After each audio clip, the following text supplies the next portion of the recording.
يا صباح الخيرات. خليني في البداية اتفق معاك اتفاق. انا حر وانت حر. يعني انا بسجل في الفيديو كل ما لقيت عندي شوية وقت او قدرت مثلا في زحمة المواعيد اللي عندي احط ميعاد اسجل فيه. فلما تلاقيني اتأخرت لا تضغط عليا ولا هضغط عليك. يعني انا في الفيديو بس ادعي لي كده، لما تلاقيني اتأخرت ادعي لي كده، قولي يا رب يوفقه، يا رب يسهل له علشان اقدر اسجل اكتر. وان شاء الله الرحمن هحاول قدر الامكان، يعني ساعات لما اكون فاضي بنتهز فرصة اسجل كذا حلقة ورا بعض عشان تنزل بالتدريج لو انا في اوقات تانية كنت مش فاضي او مشغول فيها. انا اخترت النهاردة اسمي الحلقة الحرية حد من حدود الله، بل هي الامانة. يعني ايه؟ خليني الاول اتكلم في حتة حد، لان من وجهة نظري المتوارث المعرفي اللي وصل لنا لغاية الزمن ده عن الحد اتحصر ويعني اقدر اقول ان هو حجم او ضغط او انتقص الى معنى العقوبات او الجزاءات. يقول لك حد السرقة، حد الزنا، حد كذا. لا، الموضوع مش كده خالص، الموضوع اعمق واكبر بكتير من هذا الانتقاص للاسف. كلمة حد واضحة اهي، بسيطة، يعني فاصل. لما نقول مثلا حدود الدولة، يعني الفاصل ما بين الدولة ودولة. فكل بني آدم على وجه الأرض له حدود، حريته حدود، ما ينفعش حد يتعدى هذه الحدود. الله سبحانه وتعالى وضع حدود، ما ينفعش حد يعدي هذه الحدود.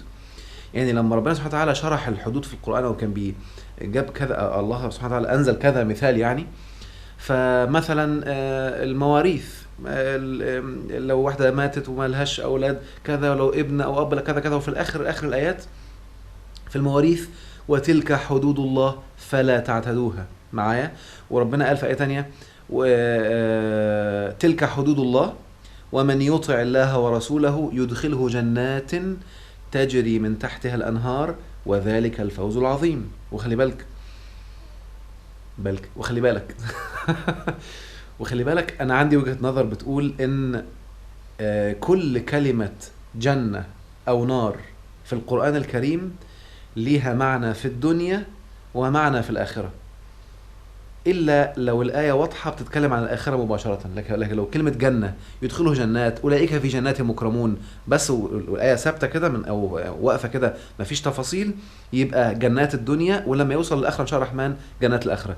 مش ساعات بتلاقي حد يقول لك أنا عندي نار، أنا حاسس بنار جوايا، بيبقى عايش في نار الدنيا. فربنا بيقول في القرآن بقى إن اللي بيحافظ على الحدود دي يدخله جنات، يعني هيعيش في الدنيا في جنة وفي نعيم وفي راحة. حلو كده. والآية اللي وراها على طول، اللي هي اللي كانت في المواريث، بتتكلم عن الحدود في الفلوس كمان والتوزيع الميراث وكده. قال الآية اللي بعدها: ومن يعص الله ورسوله ويتعدى حدوده يدخله نارا خالدا فيها وله عذاب مهين. يعني هيدوق نار ويعيش في نار وألم في الدنيا، وربنا هيسلط عليه كل اللي يهينه وكل اللي يخليه مهان.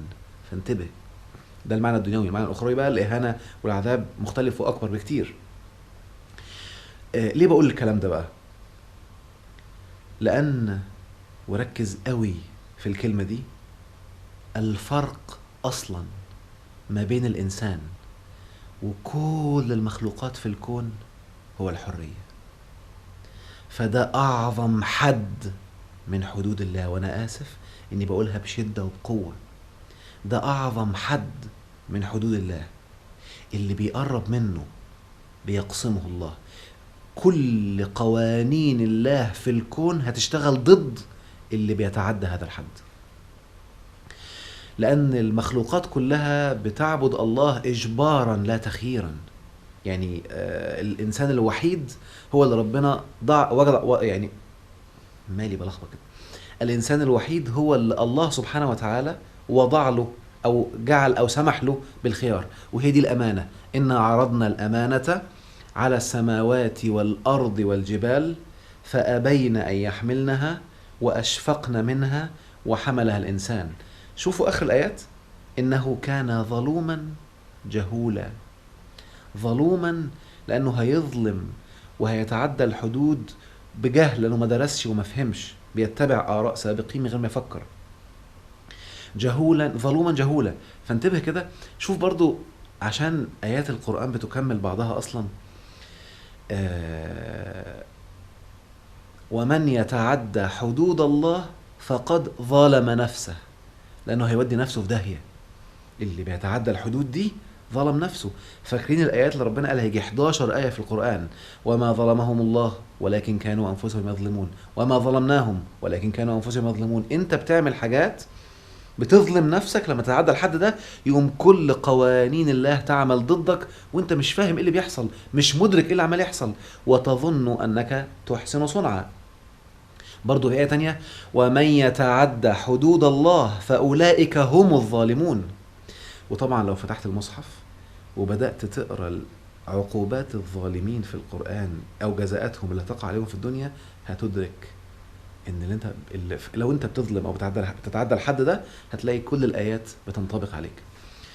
فالحرية هي حد، او يعتبر من وجهة نظري اكبر حد من حدود الله، ومن وجهة نظري كذلك هي الأمانة التي ائتمنا الله عليها.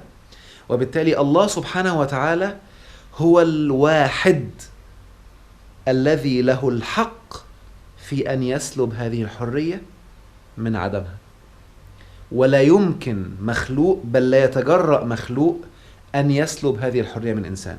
بس في حتة مهمة بقى، لما إنسان يتعدى على حرية إنسان، واحد مثلا سرق، إذن هو تخطى الحد، تعدى الحد، فكأن الحد اتكسر، فكأن الحد يعني اخترق. احنا مطالبين بقى نقيم الحد، يعني نرجعه تاني، ودي اسمها إقامة الحدود. فإقامة الحد إن الانتهاكات نوقفها ونرجعها تاني، وبالتالي جه منها اسم إقامة الحد بقى. أنا لازم أحافظ على الحد. حتى من ضمن إقامة الحد، لو الناس بتقرأ قرآن للأسف، على فكرة أكبر ظلم لنفسك، والله بقولها لك عشان خايف عليك، ومش مجرد خايف عليك، أنا بسعى وحلقات الفيديو كلها إزاي تكون طريق يخليك تدوق الجنة بجد على الأرض قبل الآخرة. لأن ربنا خلقنا لكي ننعم ونستمتع بجنة الدنيا وجنة الآخرة بإذن الرحمن الرحيم.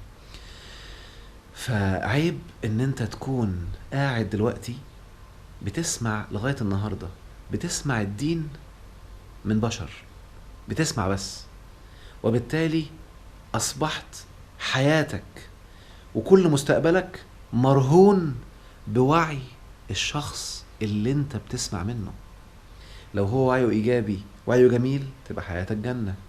لو وعيه مصيبة ولا متدني، تروح في داهية وانت ماشي.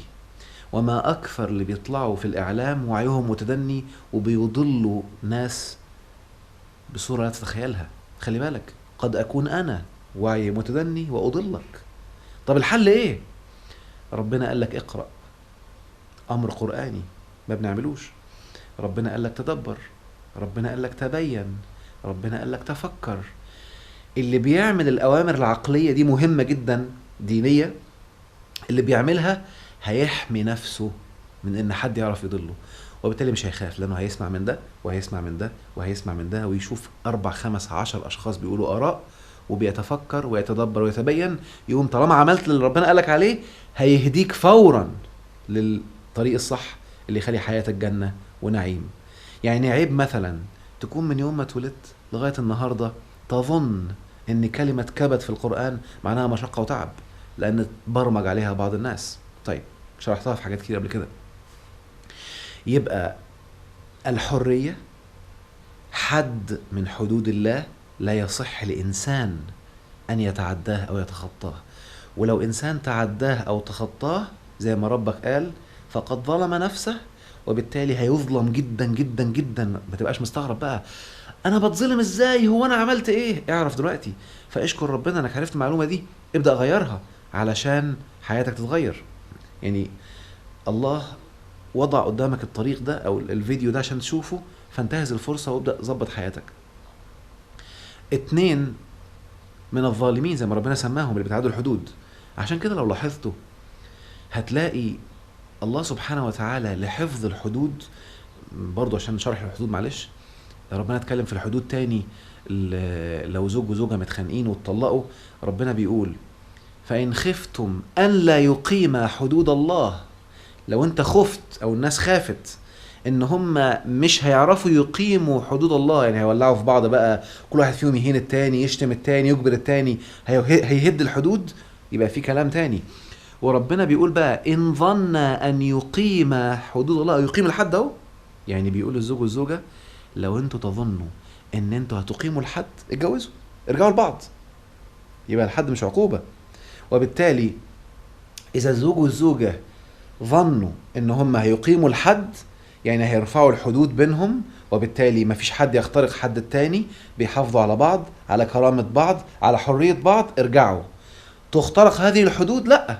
ولو لاحظتوا هتلاقوا ان كل الحاجات اللي بتقرب من انتهاك هذا الحد اللي هو الحرية، وفي حد تاني اللي هو التكريم نتكلم فيه بعدين، كل الحاجات اللي بتتخطى حد الحرية وحد التكريم، تكريم الإنسان، ربنا نهى عنها. يعني لا إكراه في الدين، ده تعدي حد الحرية. فذكر إنما أنت مذكر لست عليهم بمسيطر، السيطرة تعدي لحد الحرية. أفأنت تكره الناس حتى يكونوا مؤمنين، الإكراه تعدي حد الحرية. قد نعلم ما يقولون وما أنت عليهم بجبار، فذكر بالقرآن من يخاف وعيد، مش هتجبرهم، انت مش جبار على الناس، ده تعدي حد الحرية. هذا بصائر من ربكم فمن أبصر فلنفسه ومن عمي فعليها وما أنا عليكم بحفيظ، لأن ده ما بيعديش حد الحرية. وبالتالي مثلا فإن تولوا فما عليك إلا البلاغ، ده لا يتعدى حد الحرية. فإن تولوا فما أرسلناك عليهم حفيظا وما أنت عليهم بوكيل. شايفين كم الآيات؟ على فكرة كل ما كان كم الآيات كبير اعرف ان الموضوع خطير عند الله سبحانه وتعالى. مش ربنا بيقول وتحسبونه هينا وهو عند الله عظيم؟ الموروث اللي احنا عايشين فيه للأسف، اللي من وجهة نظري أفسد الأمة وجعلها في أسفل سافلين، الحرية بالنسبة له مصيبة، لأن هم فهموا الدين على أنه قيد، ودي معلومة مغلوطة. مش قلت لكم قبل كده المعلومات المغلوطة أحد أهم أسباب مشاكل الحياة؟ واحد أو أشخاص فهموا الحرية غلط، فبالتالي اعتبر الدين قيد، ثم كل منظومته الدينية أخدها من الحتة دي، فبدأ يفهم الدين على أنه قيد، ويفهم الدين أنه إجبار، وبالتالي بدأ يتوارث هذه المعلومات إلى أن أصبحت هي الدين وتركنا الأصل. ولهذا سيدنا محمد كان بيقول دايما نرجع للأصل، تركت فيكم ما إن تمسكتم به. مشكلتنا دلوقتي إن احنا تركنا الأصول وبقينا بنتمسك بآراء بشر كأن هو ده أصول بالدين، فده اللي ودى الناس في داهية للأسف. وبالتالي اعرف أن الحرية حد من حدود الله، هي الفرق ما بين الإنسان وكل المخلوقات أصلا، لا يجوز لأي مخلوق أن يتعداها. الله سبحانه وتعالى نهى عن كل ما يتعدى هذه الحرية. بالمناسبة الغيبة والنميمة ده تعدي لحد الحرية، الحكم على الآخرين ده منافق، ده فاسق، ده زنديق، ده ضال، ده تعدي على حرية الآخرين. بالمناسبة لأن في بعض الناس لاحظت أنهم مش فاهمين يعني إيه كلمة حكم.